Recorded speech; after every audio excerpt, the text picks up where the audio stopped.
told him. Uyezwa mangimeka upulpit. Yeah. Ngifuna ukwenza example ye 666 le kugijingwa ngayo ukuthi mawufunda iBhayibheli on the surface ungafuni ukuthi umoya ongcwele ukuvezela ukuthi kusho ukuthini la. Yeah. Ungafuni ukubonisa ukuthi akusiyena uNkulunkulu la. Yeah. Ngoba uNkulunkulu akezi ngokukhalipha phezukwethu.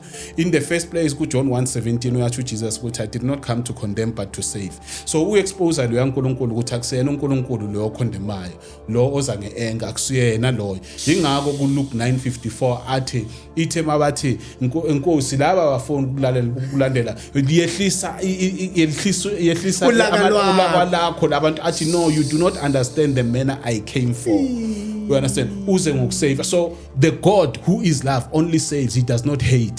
So uyizwile sentiment ba as besikubani siku1 what is the book? 2 Samuel ase ku First Chronicles 21:1 First Chronicles 21:1 yeah.